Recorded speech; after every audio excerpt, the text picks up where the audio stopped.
I think so. Kamala? Yeah. Okay. Yeah. Yeah. All right, I'm going to start it right now.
Good afternoon.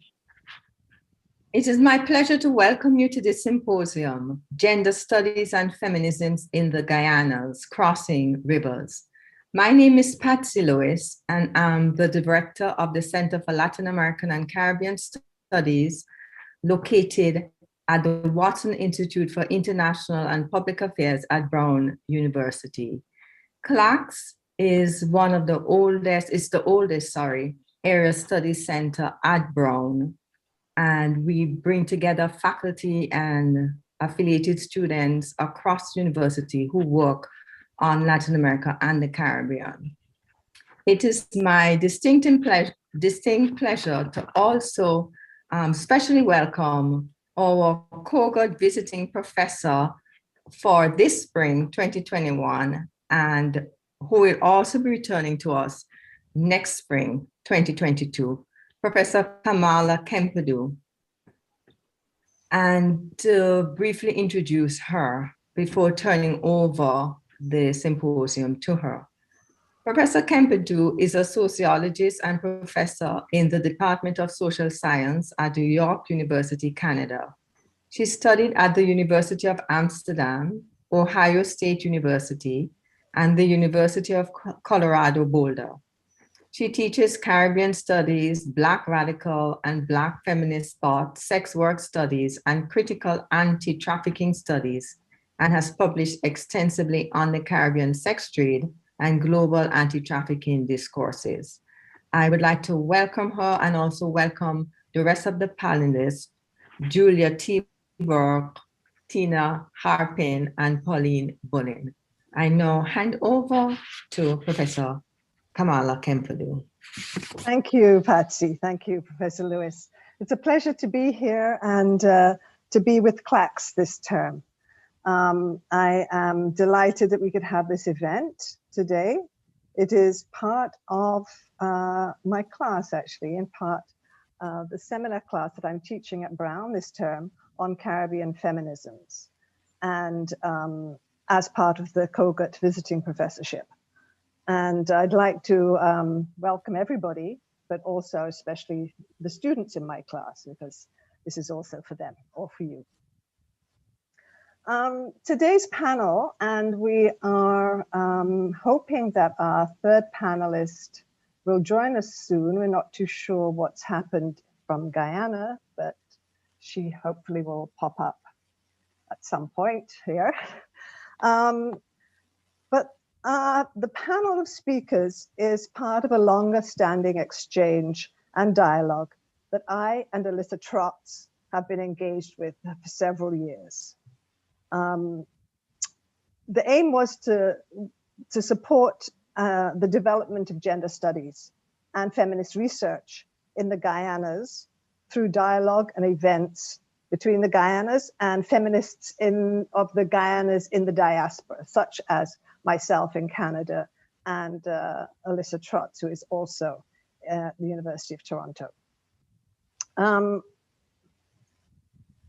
The impetus for this came from our engagement with Caribbean feminisms and people in the region, and the realization that the Guyanas area, and we're not just talking about Guyana of formerly British Guyana, but the Guyanas more broadly, especially Suriname and French Guyana or Guyane, are often overshadowed in Caribbean feminism by ideas and work that come out of the island chain. So we think of Caribbean as being the island, and that predominantly has configured and defined Caribbean feminism. So we kind of wanted to explore more the specificities of the Guyanas and then particularly that part of South, because it's both part of South America and the Amazon, yet it shares a political, social, and economic history with the Caribbean islands, and particularly, the areas that we know, the West Indies or the Antilles, the French Antilles, the Dutch Antilles, and so forth. So there's this overlapping geographic, but also political and economic relationship between the island chain and South America. But we felt that there's also something very specific to being in the Guyanas as part of Caribbean feminism as well, and have wanted to explore that. So over the years, we've held several activities that have brought teams from Guyana and Suriname together. And I think we've been working together since about 2013, 2014. And we've had workshops on research and teaching in Toronto, in Trinidad, at the University of the West Indies. There was a course that was taught between Guyana and Suriname on gender studies. And there have been various visits with lecturers and activists between the units in Guyana and Suriname. And since around the end of 2019, I think, we've been in touch with, welcome Pauline, thank you. We've been in touch with scholars in French Guyana. And Tina Harpin has been able to join us in this discussion and dialogue. Although this is our first event with participants in all three countries, but we'd especially like to welcome Tina to this collaboration. We are working also towards a larger set of panels and sessions around the Guyana's feminisms through the Caribbean Studies Association meeting later this year. And hopefully a publication will be coming out of that as well, specifically about these Guyana feminisms. But today, what we are aiming to do is to talk about what is taking place in the three countries around gender studies and feminism. And so each speaker will present for about 10 to 15 minutes, and then we'll open it up for discussion. Alyssa Trotz is unable to join us. She would be the discussant today. She was not going to present, but she being the discussant, but she's unable to make it due to a family emergency in Guyana that's consuming her attention. And so we wish her and her family the best. I would like to just introduce the panelists quickly. There is a bio on the website, but I shall just highlight some of these from the bio. So Julia Terborg is a sociologist with a PhD in social science from the University of Amsterdam, and she lectures in the Faculty of Social Science at the Anton de Kom University of Suriname. She's also the president or the chair of the board of the Institute for Women, Gender and Development Studies at that university. She combines her academic work with activism in the national and regional women's health movement. For example, she is the president of Foundation Lobby, Stichting Lobby, which is a member association of International Planned Parenthood Federation. Since 1998, she's also an active member of the Latin American and Caribbean Women's Health Network and is closely involved in the monitoring of several human rights conventions, including CEDAW, ICPD, and CRC. She has numerous publications and frequently presents publicly on key social issues. Julia will start us off in a little while. Let me introduce the other two and then we can go straight in. Tina Harpin is an associate professor in comparative literature at Université de Guyane. In Migration, I'm not sure if I'm saying this right, Interculturalité, Education in Amazonie. So migration, interculturalism, education, and the Amazon, correct? Her research is focused on American and African Francophone and Anglophone literatures, politics, ethics, and aesthetics, post-colonial and gender studies, trauma studies, and eco-poetics. She is co-director with Claudine Reynaud of the special issue Feminisme Noir, which is forthcoming in July 2021, and was co-creator and co-editor of the research blog Fempoco, which is post-colonial feminisms. She is also co-director of a book with the Writing Back Collective on post-colonial studies. She herself is from Martinique. She obtained her PhD with highest distinction from the University of Paris, and since 2015 has lived and worked in Guyane. Welcome, Tina. Thirdly, Pauline Bullen is a feminist scholar, sociologist, and educulturalist, committed to the principles of teachers as cultural workers. She earned her PhD in sociology and equity studies in education from the University of Toronto in Canada, while working full-time with the Toronto District School Board as an equity and human rights instructional leader.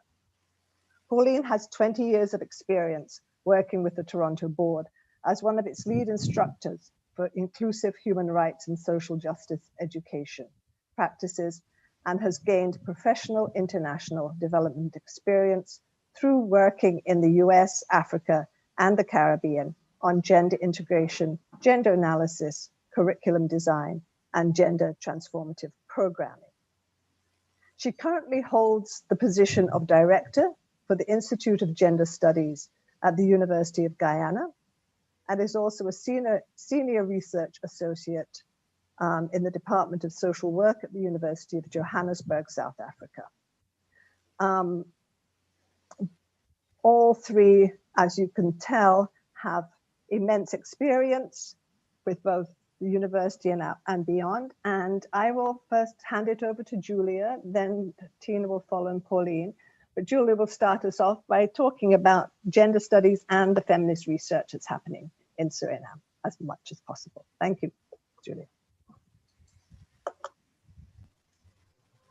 Yes, thank you, Kamala. I'm not sure if my screen is visible. I started sharing my screen. Is it visible? Yes, perhaps you can enlarge it.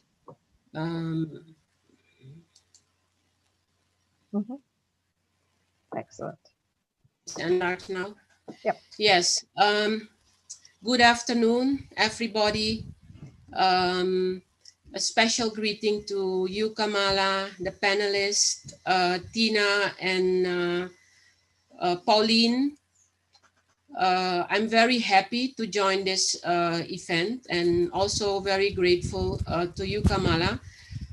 It's a pity that Alisa is not present with us today, but we know that over the years, you and Alisa, were a big support to the Institute for Women, Gender and Development Studies in Suriname. There was a lot of support in the area of capacity strengthening.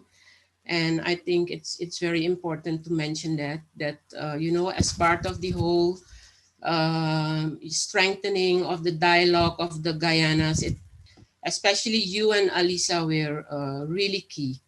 So thank you for that.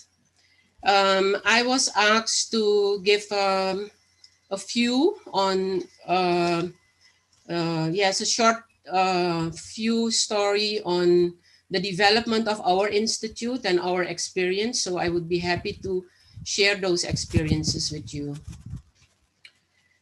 Before I start with that, I think it's good to give you a brief introduction on Suriname. I think you know, perhaps you know Suriname, but Suriname is also characterized as the best kept secret on the continent. So I think it would be good to give you some basic facts about Suriname. We are a big country with a quite small population, about 500,000. But a large country, 164,000 square meters. Our population resides mainly in the urban coast, about 80%, and then the remaining inhabitants live in what we call the hinterland, you know, the rural interior.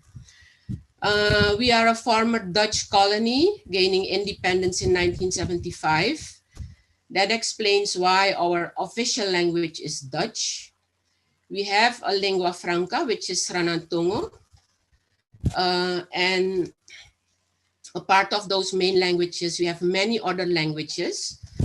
And that is also related to the fact that we have many ethnic groups. We are, in terms of ethnicity and religiousness, very diverse. We have Hindustani, those are the main ethnic group at this moment, followed by the Maroons, Creole, Japanese, Chinese, all descendants from slaves and contract laborers in the colonial period. And apart from that, we also have some smaller ethnic groups. We always had labor migrants from initially mainly from Guyana and Haiti. But in the recent years, increasingly Brazilians working in the gold mining, small gold mining, also what we call the new Chinese working in constructions, and recently we have increasing migrant flows from Cuba and other parts of South America. As you notice on the card, we border in the east to Guyane, French Guyana, and in the west to Guyana. In these two borders, we have frequent traffic of persons. In French Guyana, we have large populations of Maroons and Japanese. And in Guyana, you know, there is a long history of crossing rivers. So that is shortly about Suriname. Now I want to proceed with women and gender studies in Suriname. We have a long history starting in 1993 with a small group of women looking at, you know, how can we integrate women issues in the university, you know, because women were almost not visible in the university, and also women's issues were almost not studied. So this was the start of a long path. In 1995, we were able to establish gender study as a mandatory course in the curriculum of the Sociology department. In 1999, we went a step further with the establishment, with the preparations for the establishment of a gender institute with the support of UNIFEM, now UN Women. And in 2006, we succeeded in the formal launch of the Institute for Women, Gender and Development Studies. It was part of the Faculty of Social Science and mainly linked to the Department of Sociology. In 2014, you know, while the structure was there, the structure was not really functioning. And it was only in 2014 with the assignment of a full-time coordinator, and 2 years after that, the assignment of the availability of a part-time researcher, that the institute, you know, was really functioning. And we also activated the board, and we had an accelerated speed, you know, in our activities and in our exposure. The process, as you see during the years, and now we're talking about a 20-year period, we had ups and downs, and unfortunately at this moment, you know, this year, our coordinator position became vacant. And because of all kind of changes that are taking place at the university, there's a big uncertainty about, you know, the continuation of this function in the institute.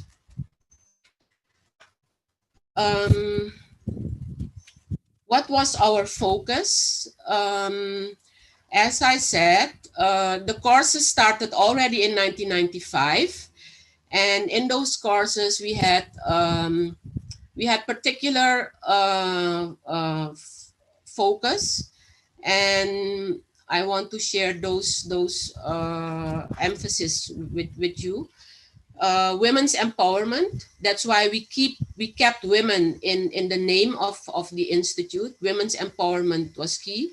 You know, increased visibility of women's contribution, inclusion of women's voices and women's issues in research, policy, and program development. It was important to educate, you know, students on gender as an instrument of analysis, not only on how gender relations work and how, you know, how they are developed within specific contexts, but also looking at, you know, the issue of multiple genders, gender identities. We also look at feminist theory and methodology. You know, this is really key in the courses to have this fundamental theoretical backgrounds, in which critical and feminist methodology is the departing point. Gender studies is presented from an international approach, and as you know, this is the link with other social forces as ethnicity, age, living conditions, sexual orientation, etc. We also look very practical at, you know, how in existing development strategies gender relations are considered, and how these policies and programs impact on gender relations, whether they lead to, you know, reproduction of gender inequality, or whether, you know, they contribute to transforming gender relation to a more equal, in a more equal setting.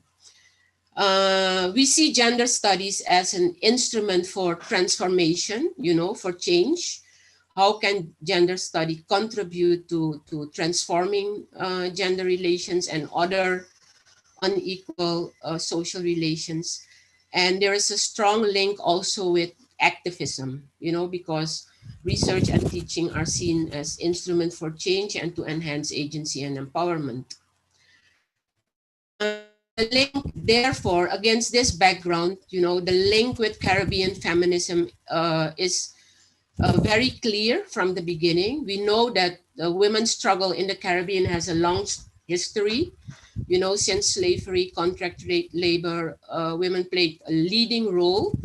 And even when we look at gender studies, it has strong roots in the Caribbean women and feminist movement. And one of our best examples is the Institute for Gender and Development Studies at the UWI, which was also established in the 90s, and you know, compared with other gender studies, is a very strong location, you know, and a very big example for us. Also, when we look at the broader Latin American Caribbean feminist movement, we see that always there was this strong commitment, despite multiple backlashes in the past year.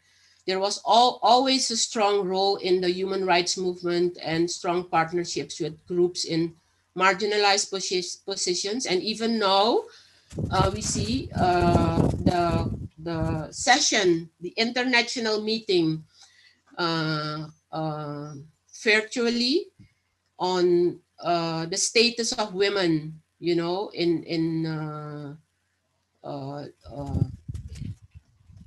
physically located in New York is going on, the 65th session. And even on that platform, we see a lot of active engagement and involvement of Caribbean feminists. Even when we look at the SDG, we see that in all 17 goals, you know, gender is mainstream. And this is really thanks to all these amazing women worldwide and in the Caribbean. Despite, you know, this continued development of the feminist movement, we also see continued challenges. And I think more than ever, we have to strategize on how to enhance and how to develop creative approaches that connects to today realities and that are inclusive, you know, so connecting with all, we know that feminism is very diverse, and I want to refer to this very important statement made already in the 80s, you know, about how diverse feminism is. Sorry. The diversity of feminism and the need to respond to different needs and concerns and take into account different women and how they define feminism, you know, for themselves. And this position is often reiterated also by leading Caribbean scholars as Entrebis, Reddock, Hussein. I think it's also important when we talk about Caribbean feminism on, you know, how to connect to, learn from, and effectively support and reflect experiences and voices of women and men not yet visible and heard. So taking all this into account, you know, we in our activities as an institute, we Julie, I'm just going to jump in here. Sorry, you're gonna have to cycle through a little faster if you can. Yes, yes. Possible? Yeah. Yes, so we have a lot of activities. It's not only courses, but we also are very active in the area of conscious raising, capacity strengthening, advocacy. Here we have some pictures. This is a public event with the LGBT community. And this is a capacity strengthening training with police officers on the issue of prevention of violence against women. One of the key regional activities that we had, and with the support of, you know, Trinidad and York University, and in close partnership with Guyana, was a blended course on gender and sexuality. And it was really a partnership in designing the course, but also in lecturing the course and in evaluation. This is the closing of the course, you know, with all the stakeholders. When we look at the response to gender studies, we see that the most positive response is mainly from students. They really, our experience is that they really appreciate, you know, the classes, because these are always interactive, and they are really eager to understand how gender works and how gender impacts on their daily lives.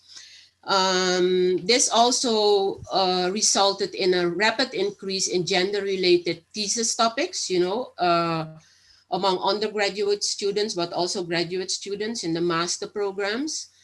When it comes to response of lecturers, the response is less, you know, less significant. It's slower.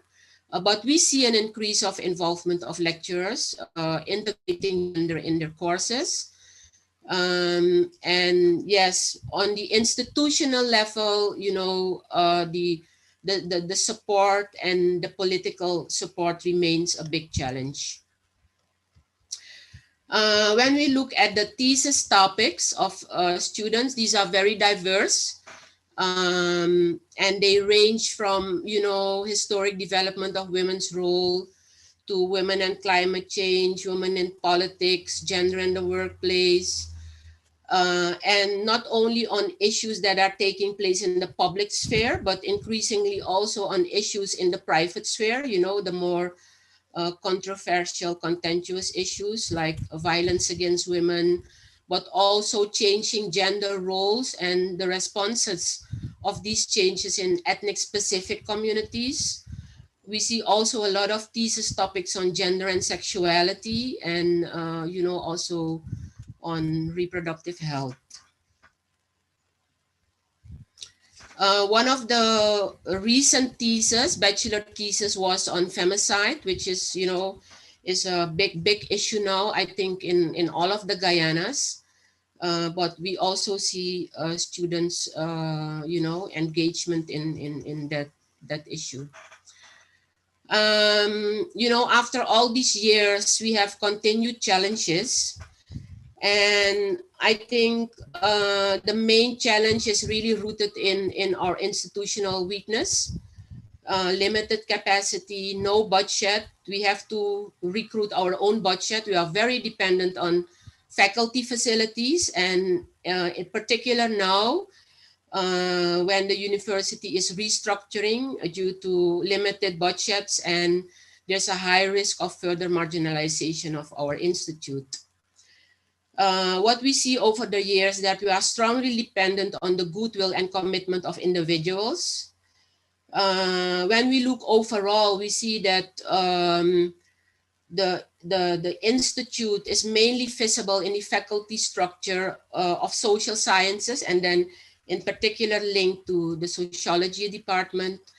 And this has all to do with the low gender awareness in national policy implementation, which is also reflected in the university, and also very limited funds for research. So how we should move forward? I think that it's very important to continue advocating, for the continuity and sustainability of the institute. We have to strengthen our partnerships with allies within and outside the university, and on national, regional, and international level. I think following this panel, it's important to also explore opportunities to strengthen, the ties within the Guyanas. And I think what is also very important is to identify common key issues, in particular, this issue of gender-based violence, femicide, but also universal access to health, stigma and discrimination, shared responsibilities, and masculinities. That was my presentation. Finally, some photos. This is a photo of the students, a big group of students that is attached to the institute. And they are the ambassadors against violence against women, and they work under the leadership of the institute. They educate and raise awareness in communities and in schools. This is our involvement in a public walk, and this is a fair, that we had. These are some of the meetings we had. Thank you very much. So that was my presentation, and thank you very much. Thank you, Julia. We'll move on to Tina in French Guyana, who I also know has so Julia, you'll have to take down stop sharing your screen. Yes. And so Tina can have a go. Welcome, Tina. Thank you. Thank you, Julia. Hi, everybody. Thank you very much, Kamala. I'm very grateful, and I'm very pleased to be here with you and to join the conversation on gender studies and feminisms in the Guyanas. So I will share my screen. So, and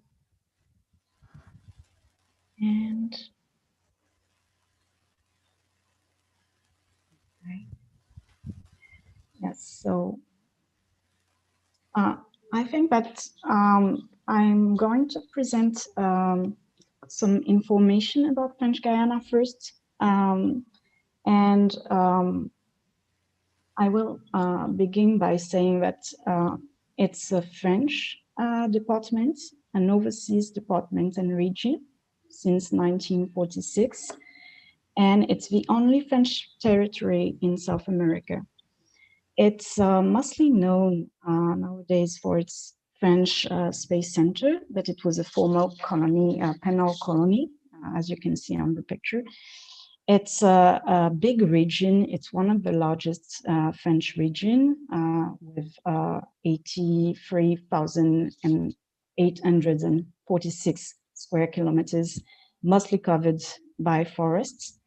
And it's one of the least densely populated region with only 294,000 inhabitants. There we have, as a currency, we have the euro and we speak French, but there are many other languages such as Spanish, Portuguese, Creoles, and Mandarin. And it's linked to the fact that we have a very diverse population. So there are indigenous people, Maroon or Native American. We have Creole people who are of African descent and also of mixed origins.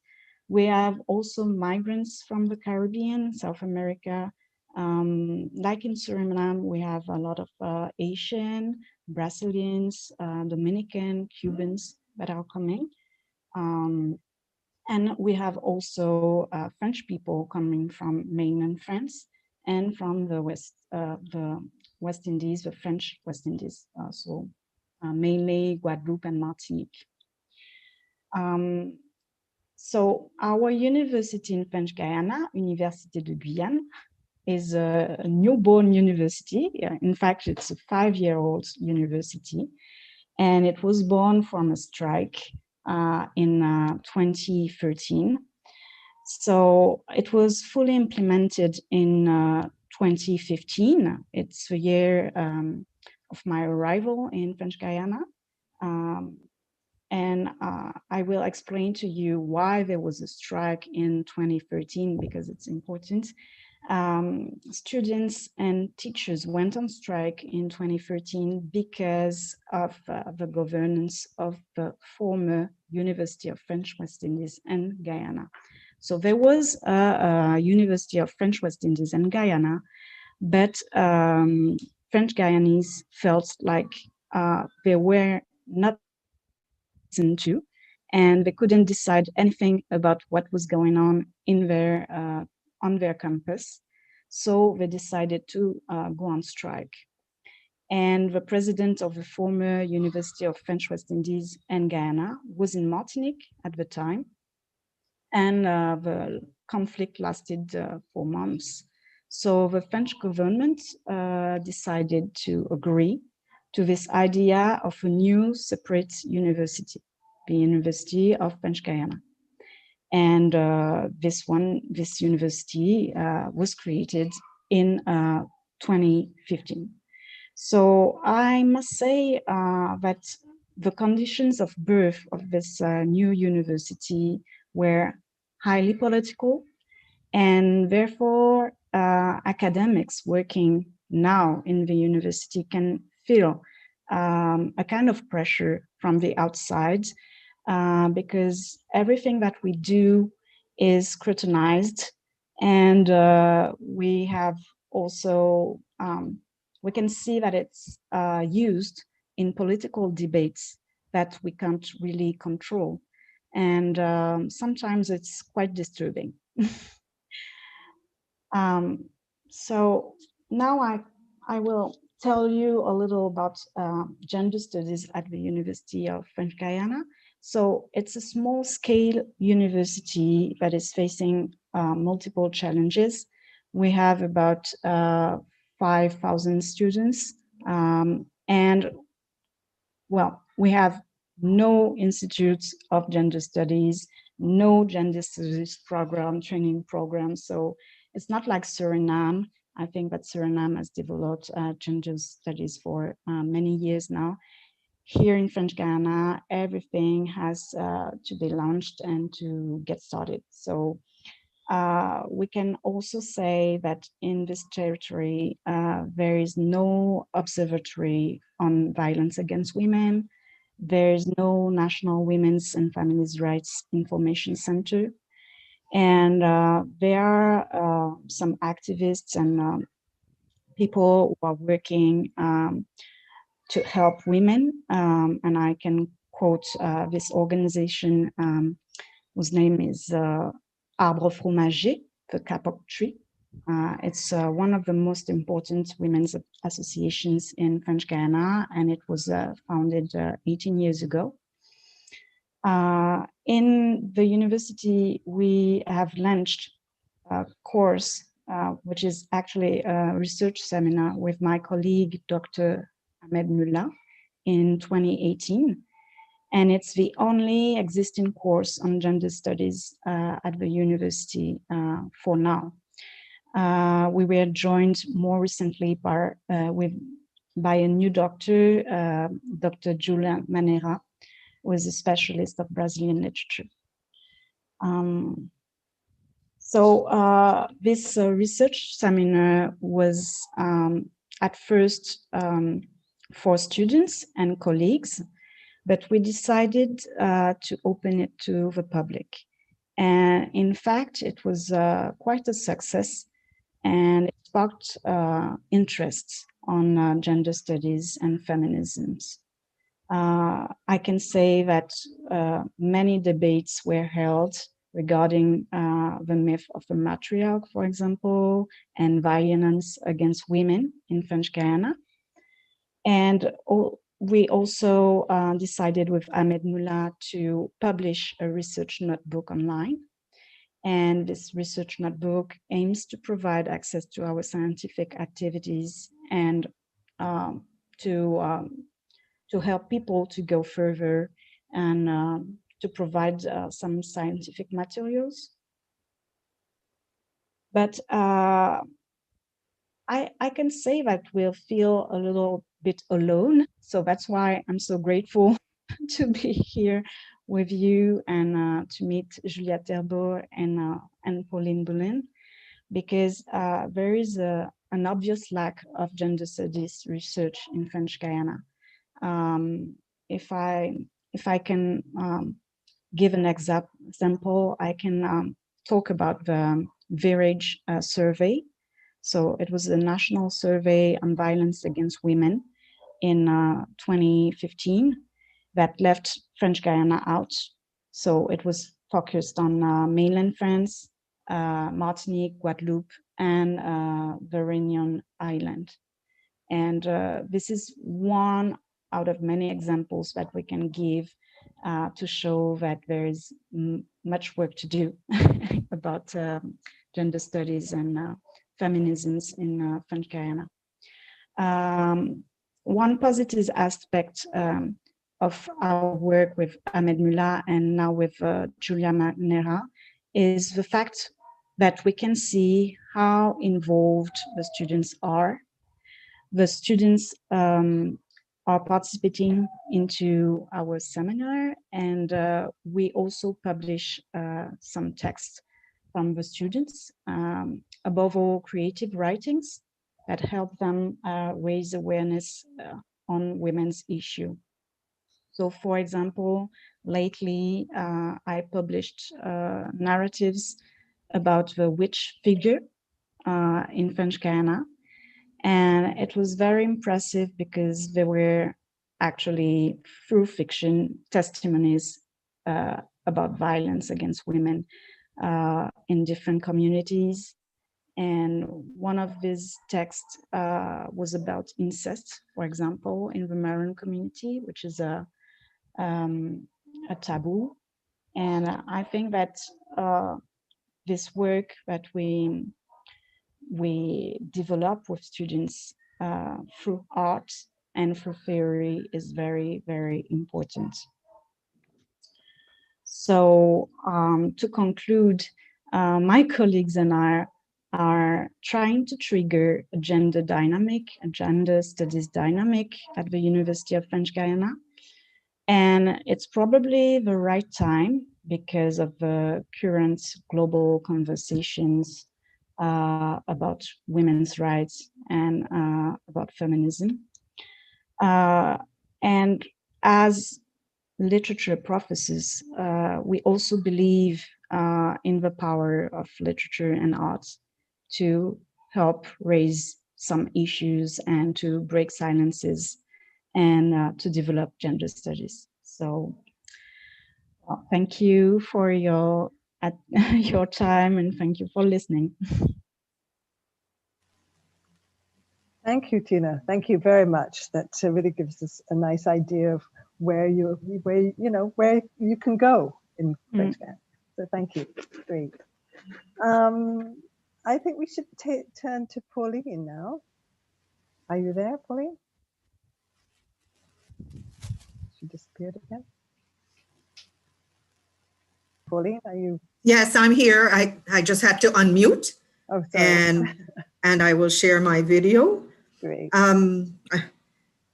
So I'll be talking about gender studies program here in Guyana. And I do have a PowerPoint that I can share if you allow me to share my screen.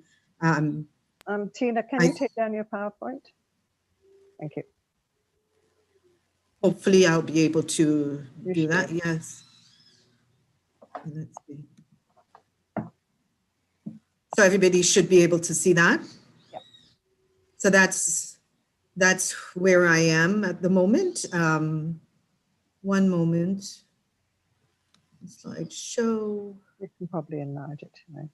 Yeah, that's what I'm trying to do from beginning. There we go. Lovely. Good. So I am, as was mentioned, the director for the Institute of Gender Studies here in Guyana. And the institute was launched in 2015, and I came in 2017.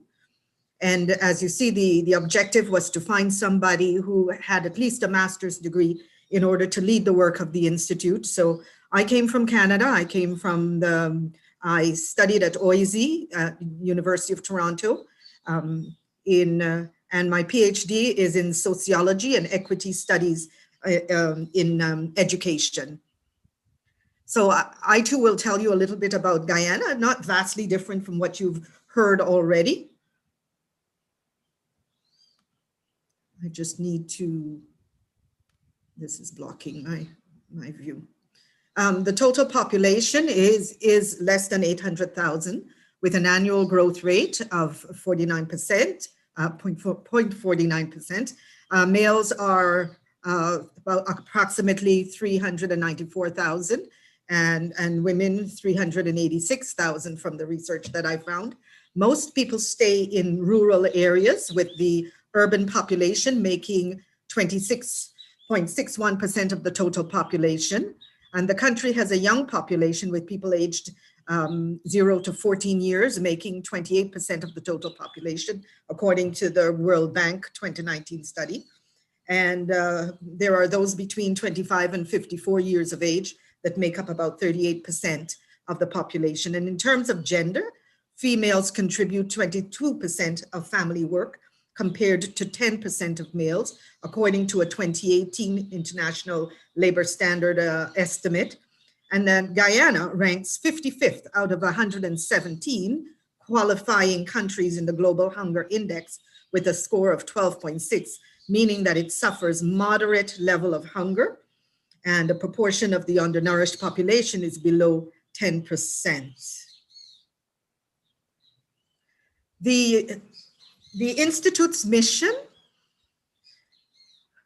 is to build on the existing strengths of the university and its partners to be a hub for multidisciplinary and interdisciplinary teaching, research, dialogue, and action on local and transnational issues, on women and gender issues. The vision was to build up an international reputation of excellence, not only in teaching, but in research and social action, thereby contributing to the transformation of relations between women and men and gender, other groups of people here, and gender justice in Guyana, the region, and transnationally. Our objective is to introduce a cross-faculty introductory foundation course in gender studies for first-year students, and that we still have to accomplish, although the course has been written. Introduce online undergraduate and postgraduate teaching programs for faculty, students, and other stakeholders at the master's and doctoral study involved in master's and doctoral studies. That too has also to develop. Strongly encourage and support faculty and students to undertake interdisciplinary research linked to the our research agenda in terms of looking at a variety of gender issues, and to work together with partners to fundraise for research and scholarship opportunities, and to take the lead in the annual review of the UG's sexual harassment policies and related penalties guiding that particular policy. That it has to happen also. Contribute towards the delivery of community outreach extramural programs in the community, civil society groups, NGOs and governmental agencies, lobby government and non-government partners. Right now we partner with the Women and Gender Equality Commission, for example, to provide an annual academic scholarship to support one female student studying in the fields of technology and the sciences. And that we have been able to successfully do, and have a young woman who has been receiving the scholarship and will receive it until she graduates. Encourage government and non-government partners to provide an annual research scholarship. Well, that's repeating what I've said already. Utilize the expertise of the university, the Center for Communications, for example, and with other partners to promote advocacy messages to foster critical thinking and actions on women, gender, and human rights. And that, I've been able to spearhead in having sessions on community radio, on television, and going into the community to give various presentations. We need a lot of resources. Since I've been here in 2017, we do not have an institute space to work out, a space that would allow for the type of research or workshops and presentations and interactions, daily interactions with students. So that is something that I feel would greatly benefit such an institute, because of the fact that we are wanting, because the part of the mission is to develop those community relationships on and off campus. We don't have staff this is my fourth year here. For 1 year, we did have secretarial assistant. And then in my second year, I was able to gain a research assistant. And so at present, the institute is run by myself and the research assistant who helps with research initiatives. We both also teach courses. So for example, this semester, we taught the Women and Gender and Development Studies course that had a total of 170 students.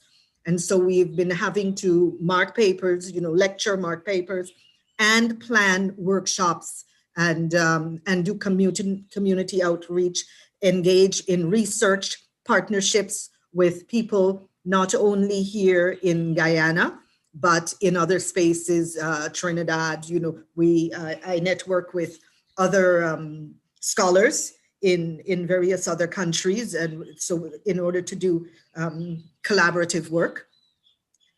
So staff is badly needed. We have a vacancy for a community stakeholder specialist at the moment. We need an administrative officer to help with a lot of the media work, because a lot of what is involved in terms of outreach is advertising the initiatives that we are, that we have been a part of. And so that is really important.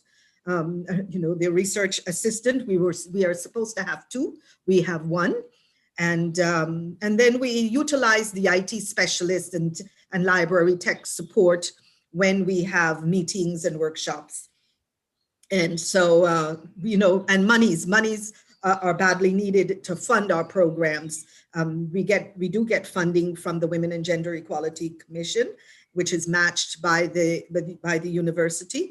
But a lot of the support of the work that I am able to spearhead on behalf of the Institute is because of the goodwill and generosity of experts and scholars internationally that I have been able to meet and collaborate with over the years in my work, not only in Canada, but in New York and in Zimbabwe, where I taught at a women's university in Zimbabwe, and people that I meet here in Guyana.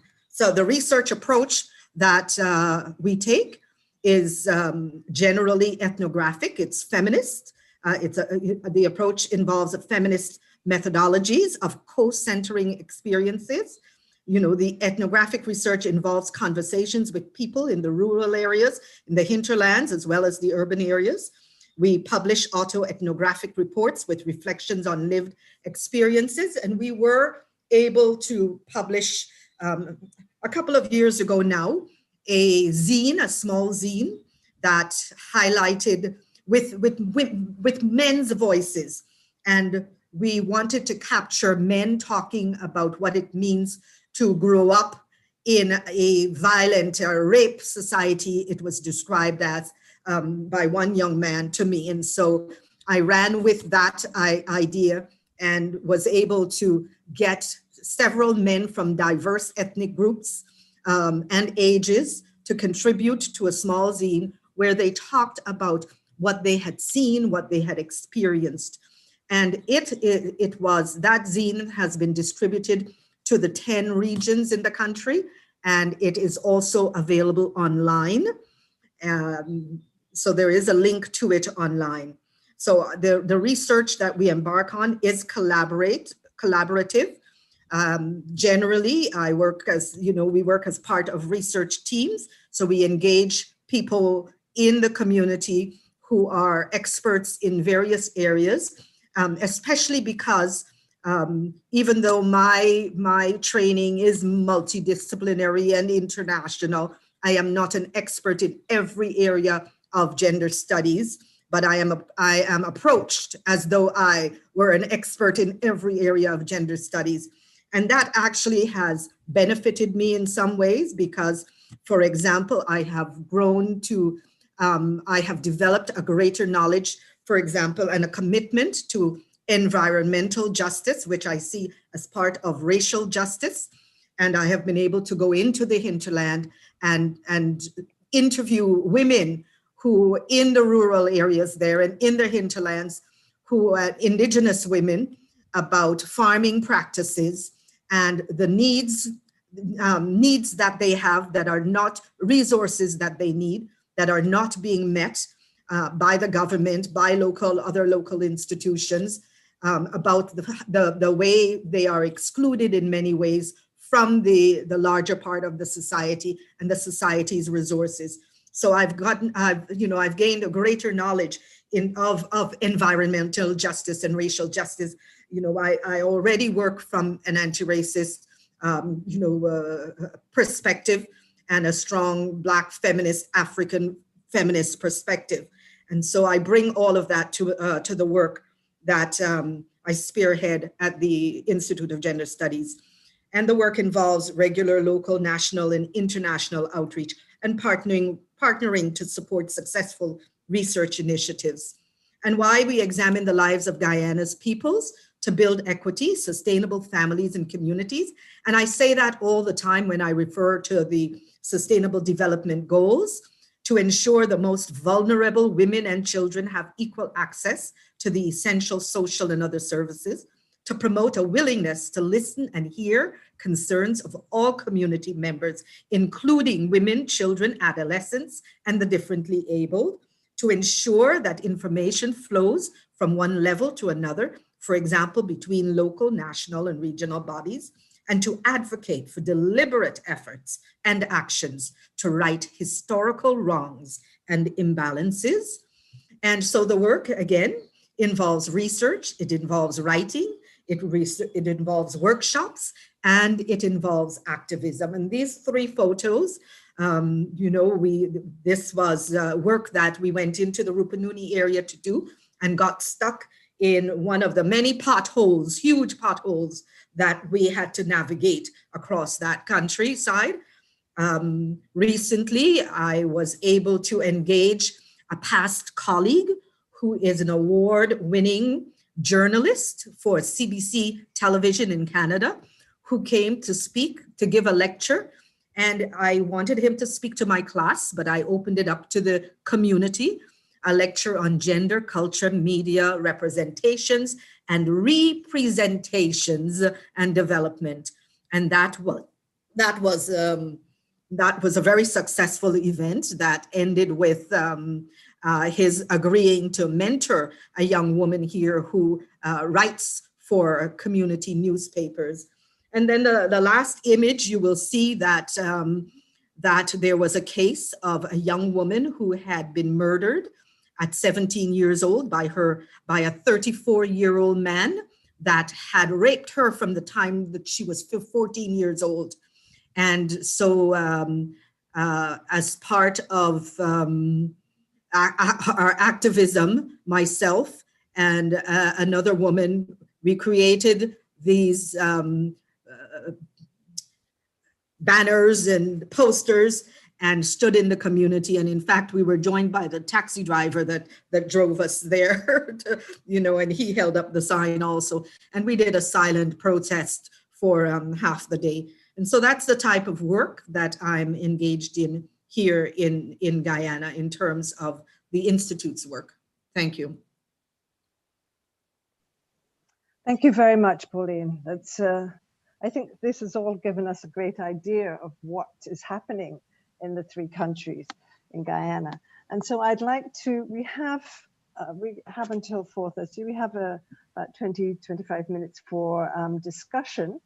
So I'd like to invite people, if you have any questions, to post them in the Q&A, and I will see if I can take them. Before we go there, I just want to ask, there is one question for Pauline, but I'm going to just hold on to that for a minute and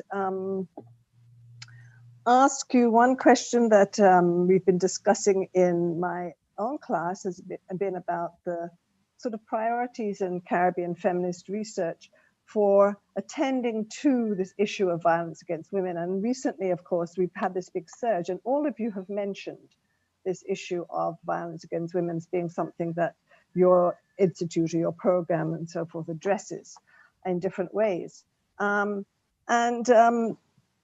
We're hearing more and more talk about this notion of femicide. Is it something that that comes really from Latin America, from Central America? I think the term has been used there heavily. But is it a concept that really resonates through the Guyanas for us? Is it something that makes sense to talk about? And is it relevant today to use that and to continue doing that kind of research and work around violence against women, domestic violence, interpersonal violence, and or are there other big research priorities right now? So that's a question for all of you, and then we can go to the other questions as well. So perhaps each one of you can say something briefly about that. I can, Julia, yes. You want to go ahead? Go ahead. Oh, yes. Sorry. Thank you, Pauline. Yes, Kamala. I think this is really big issue, in the past months, you know, and we assume that it also has to do with the COVID pandemic and the fact that, you know, whole social life has been disturbed. But it's really of big concern to see, you know, how many women were murdered in a very short time, you know, relatively very short time. We just recently had 2 murders, women murders, you know, shortly after each other. And when you look at, you know, the discussions on social media, I think that it's not something of a small group of feminists or women. I think it's a concern of whole society. And there is a lot of increased pressure on the government to take measures, you know, and a lot of statements were made recently by the Minister of Justice and Police, and, you know, even by the president of the country concerning this really horrible development. But still, we think that, you know, not enough is done, you know, in terms of allocation of means, you know, in terms of implementation of policy, in terms of capacity strengthening of service providers. So we still think that a lot still needs to be done.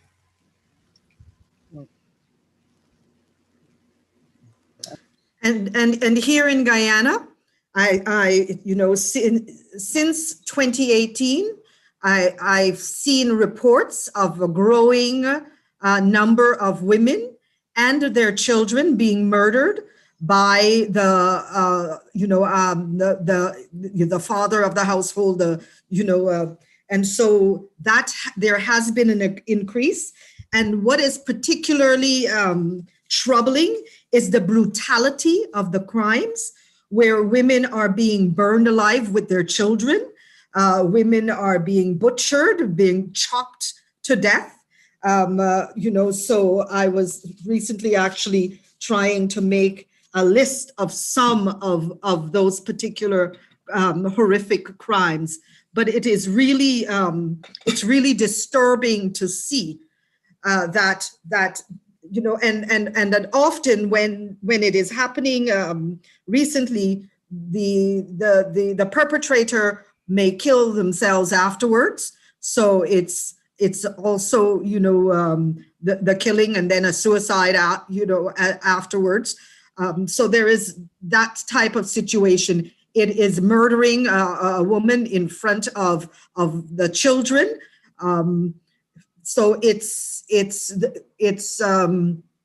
running over a body and, you know, stabbing, multiple stabbings. And then, so the crimes are horrific and quite brutal.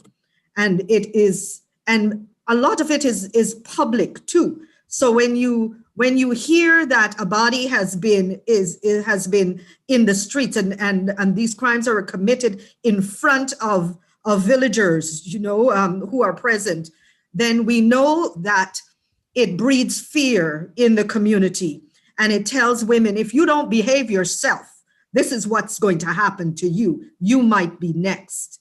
And so that adds to the fear that women walk around with on a daily basis, based on, you know, sex, based on ideas about gender and gender roles and how we perform them. Thank you. Yeah. Tina, do you want to add to this? Yeah, yes. Well, I was talking about this subject this morning with the president of the association L'Arbre Fromager, which is an important association in French Guyana that tries to help women in danger. And so, in fact, we don't have a clear view on the numbers. It's like a hidden truth, a hidden reality. And we don't have statistics. As I said earlier, we don't have an observatory on violence against women. So we don't really know what is happening, and it's happening in households, in the so-called safe space of home, which is not a safe space most of the time, and it's happening also outside. So again, I think, I hope that research will develop on that matter. And to answer your question about the concept, I'm convinced that it's useful to use the word femicide, because it helps to think of the systematic measure of this problem, because it's the consequence of the patriarchy. It's a consequence of a culture of violence against women. And also the term is useful because there are so many representations on this kind of murder that are misleading. For example, the husband that is killing his wife, well, he was upset, you understand, because she cheated on him, or she wanted to break up with him, or things like that. So this kind of representations don't help, and they are misleading, and a word like femicide should be used and should be taught to students too. Mm-hmm. I know in Trinidad there's I think that there's an effort to try to get some kind of law in place, and Suriname, I think, has a similar one going on. Yes, Suriname has also started, with a discussion on this concept of femicide, and there were initiatives to draft law on, femicide, in addition to the existing national law on domestic violence. Yeah. Yes, definitely. Thank you. Yeah. No, this is really important to know, because it is this area that has to be specifically paid attention to, and unfortunately still, as we say, I mean, gender studies can't seem to get away from this topic. It's really important. I'd like to just switch to some questions that are coming up, because there are quite a few here, which is nice to see, and some people that hello Vanda, very nice to see you. But I'll start off, there are a couple of ones about that are directly to Tina's presentation about the witch, but I'll first of all go to the one from a student in my class. It's asking, I can't, why is it not going? Let me just go up. Oops, where are we? We've gone back to front. One question that came in from, it's disappeared, from Lenica, but I'm not seeing it anymore, about trauma and how that's taken up. Was it Lenica? Okay, that's gone. I answered it. Oh, you answered it online? So maybe that's why it disappeared. Okay, yeah. But it was in terms of how do we support people who share their stories and share their experiences in various forums. And so my response to that for me is that when we do this work, we share, we share information in the community, of people in the community who do therapeutic work, who are counselors, who are professionals in this area. We do need more experts in those areas to work with people one-on-one in the community. But there are some, not many, but there are some agencies in the various regions that provide support. And in the indigenous villages, there are circles that are formed to also work with people in the village who are experiencing various types of trauma. The challenge there is that when more help is needed, that involves a hospital or finding a psychiatrist, another type of specialist, then gaining access, getting the resources to leave the village and to go into the urban areas where you can often access that type of help becomes a challenge for many people because of the poor roads, the transportation problems also. But IGS has a website and we post helpline information there. We share it in much of the work that we do, the literature that we share. We create flyers and share in the community of various agencies and people doing that work. Thank you. I'm going to move to a slightly different topic because there's this one question from Simone Legrand saying a question for Tina about the thematic of the witch. What will be the next topic explored in FEMPOCO's student writings presentation? But there's also a follow-up question. Is the idea of the witch as an anti-capitalist character relevant in Guyane? Tina, directly for you. Can you say something about these questions? Yeah, so I should explain, thank you for this question, Simone.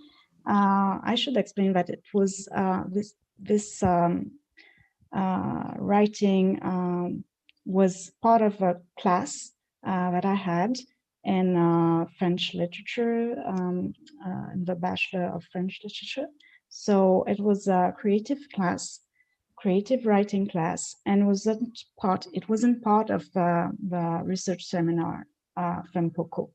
So why I feel the need to tell you that is it's because actually Dr. Mula or Dr. Manara are doing a lot of interesting work on women and on writing with their students, but it's not within the research seminar. It's something else that that is connected, actually, that is linked.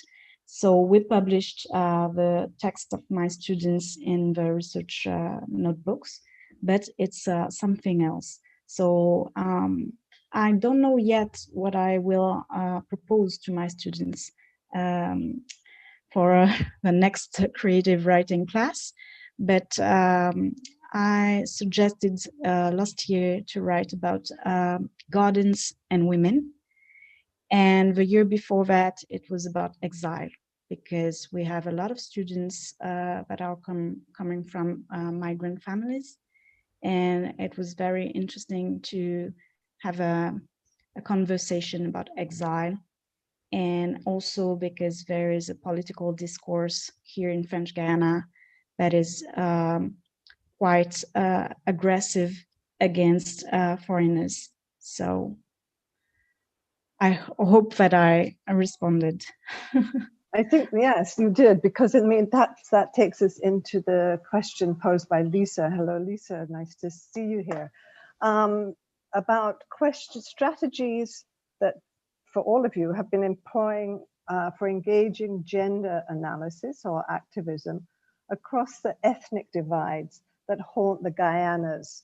And I think, you know, these ethnic divides, some of them are very old, and we know this in Guyana and Suriname, particularly between, you know, the Afro and Indo communities, but then also with the indigenous communities and Maroons. But you've all described very, very diverse communities with also very new large migrant populations coming in, particularly from Brazil and Venezuela, Haiti. And so I suppose the question that Lisa's asking is, how is gender studies responding and developing a sort of strategy to work across the kind of divides that we're seeing that haunts the Guyanas, as she says? Yeah, so would anybody like to think about that or respond to that?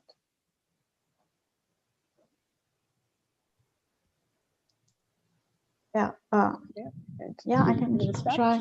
I think that gender studies can help because it reveals that there is another group that people don't know of, don't really know about. It's the class of women from diverse origins and diverse communities. So it helps students to identify with another group, a group racially oppressed, a group economically oppressed, and that is women in French Guyana.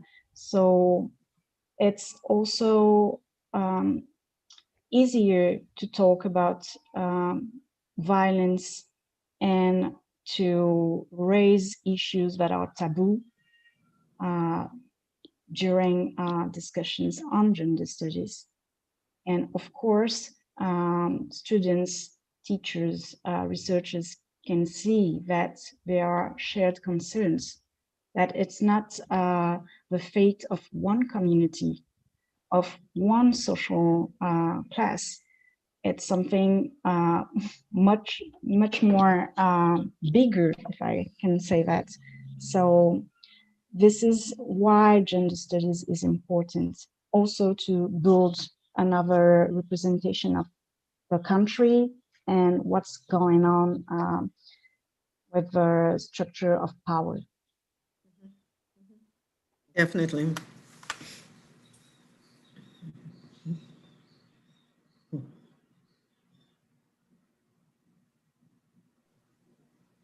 Remember to unmute. Thank you. Yeah, that's really nice and helpful. And I think Pauline and Julia probably also kind of feel that that's how the work in Suriname and Guyana also progresses, right? Yeah. Yeah. Yeah. Can I yes, Julia? say something on this? Yes, please. Yes, you know, just like Tina said, I think that gender studies is key, you know, in trying to understand the different needs and concerns, you know, of different women.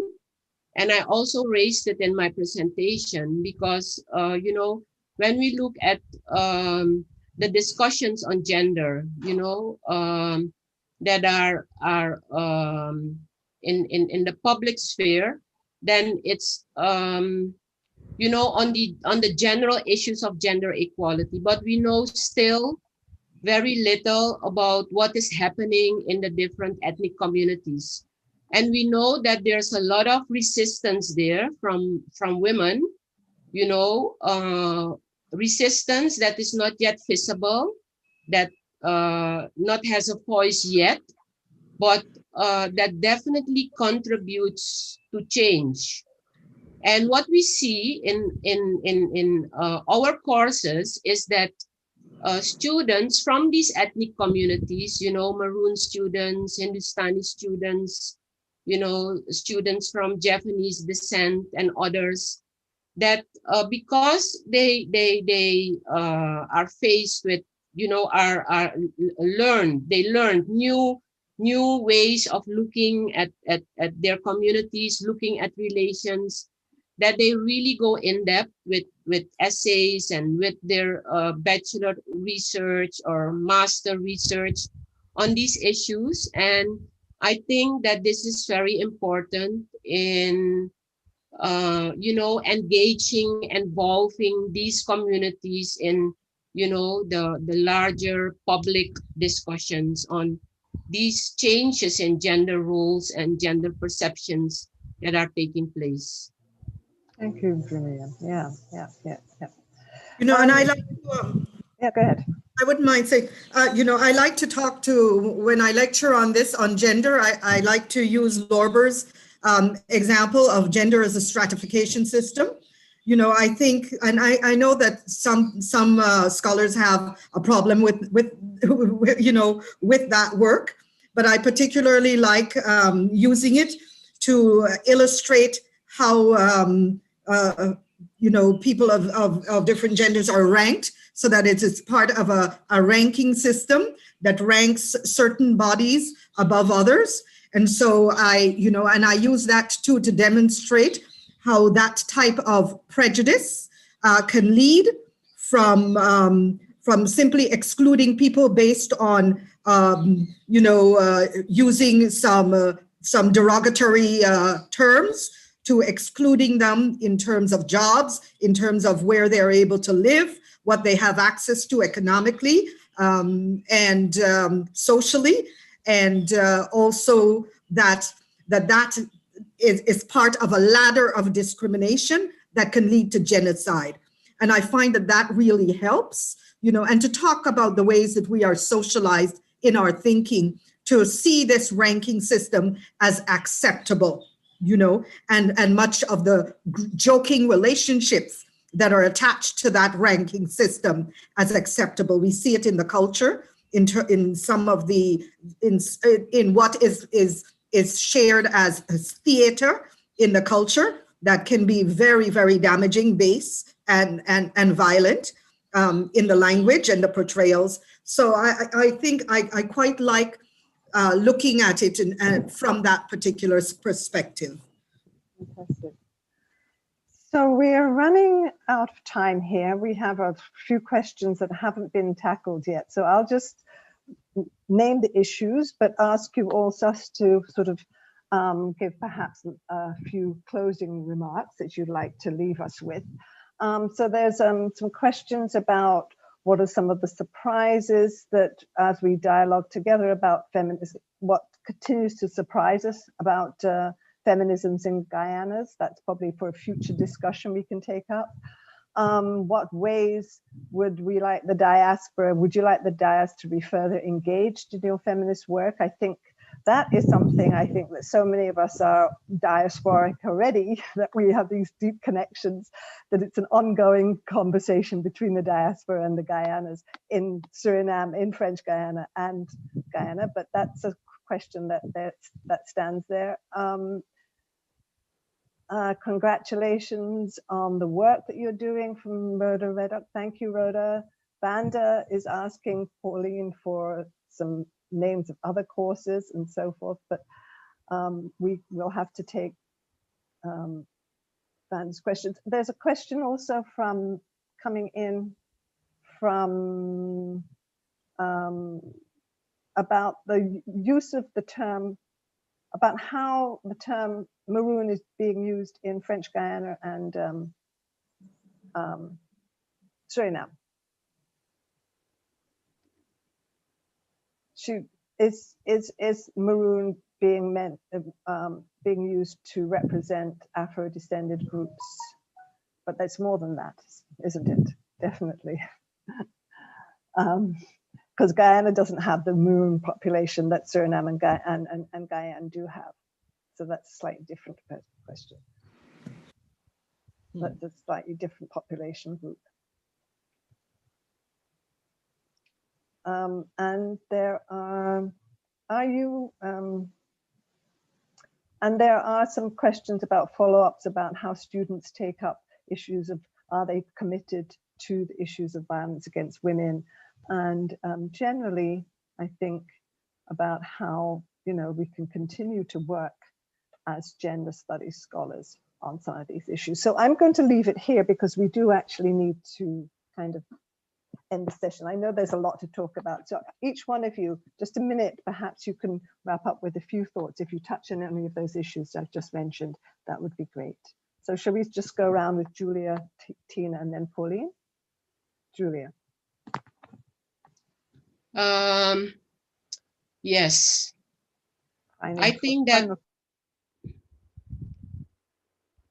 yes? You hear me? Hello, am I here? Yes. Okay. Yes. Okay, thank you. I think that there are many issues in which gender issues and our institutes, can contribute. But I think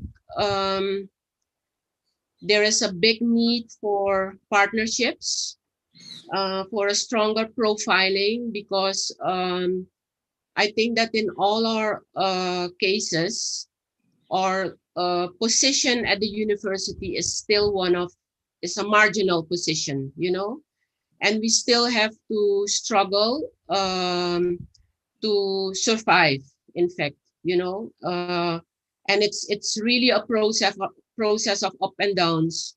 So I think that it's the struggle within the university that is important, but at the same time, to maintain ourselves and to, survive at the university level, it's important to have these partnerships with on the regional level with other universities, and to know how we can come to collective actions and have a stronger voice. I think also that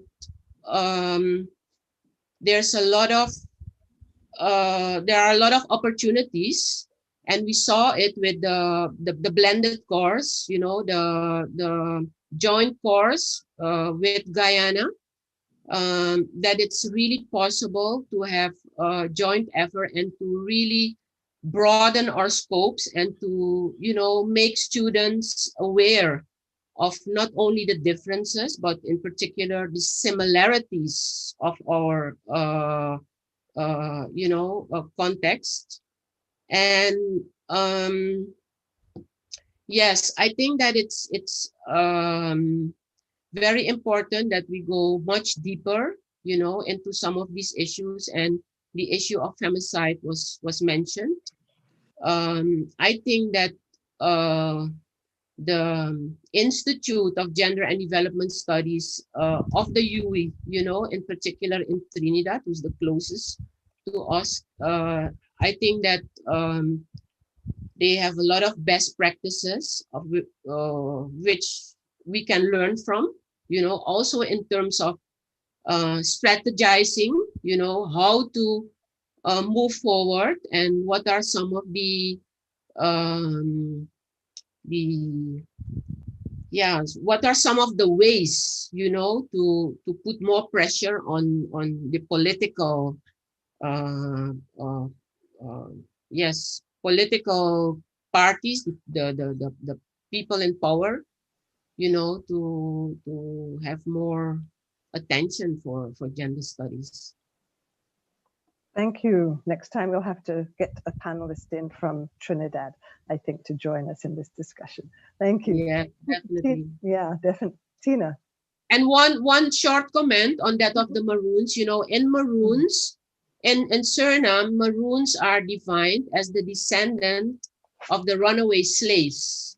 So with Maroons, we are referring to the Afro-Surinamese populations. And Creole is meant as the Afro-descended population, the Black population.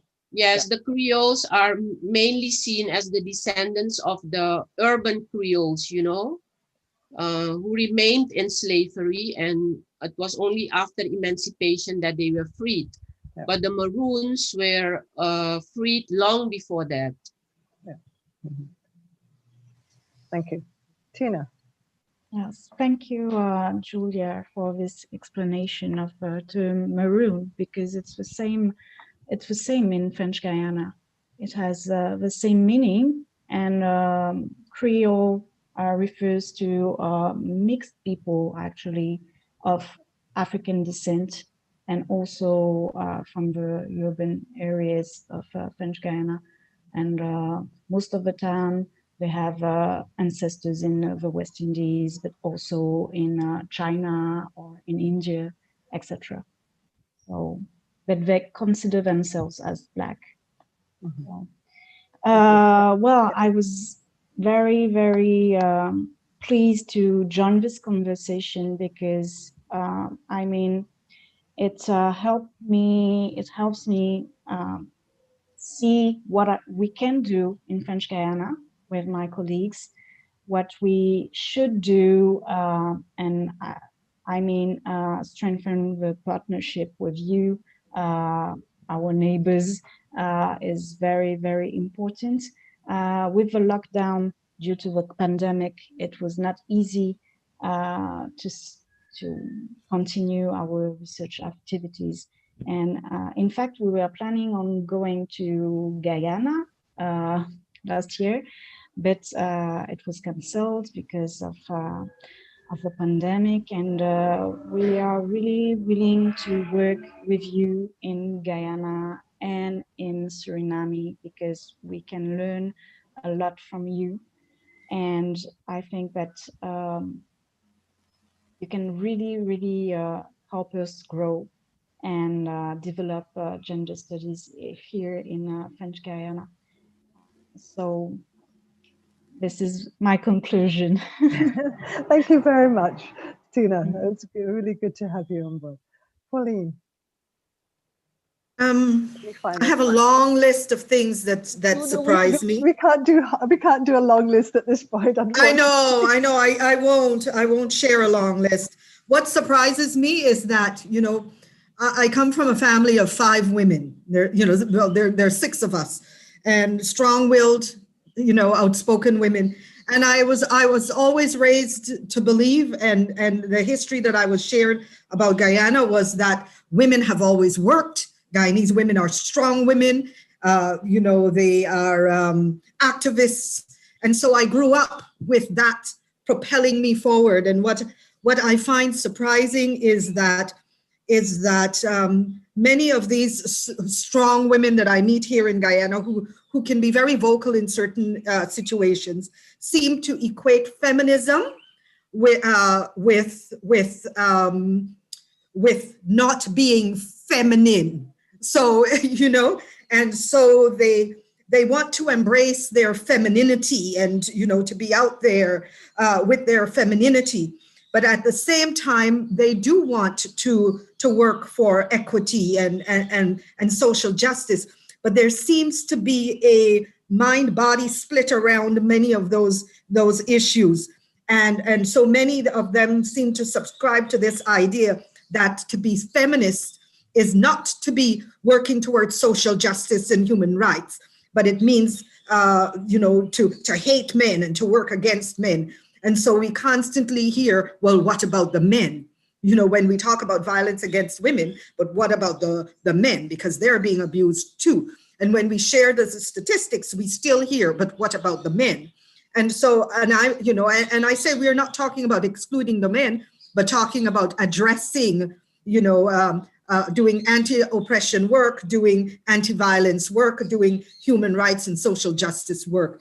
So it's, you know, the difficulty in getting those points across and getting people to commit to the work on that level is always surprising to me, but onward and forward. And so we shall go. I want to thank you all immensely for taking the time and joining us in this conversation. To all the people who attended, thank you for being with us, and thank you for your questions and for the information that you've shared also in that in the chat with us. I'll try to pick that up in another way and pass it on to the panelists as well. I would like to thank the Center for Latin American and Caribbean Studies at Brown University, particularly Patsy Lewis, for hosting this and for, you know, enabling this conversation to take part. And I'd like to thank all my students as well. And I hope this has helped you, my students in my Caribbean feminist class, to also get a better sense of how this Caribbean feminism is developing in the Guyanas. We are going to, I know, continue talking. This is our first step, and we're going to meet again, hopefully, the CSA in Guyana, and perhaps start digging a little deeper into what our shared feminist approaches are and what our shared feminisms are in the Guyanas. Thank you very much, everyone. And I look forward to continuing the conversation. Goodbye.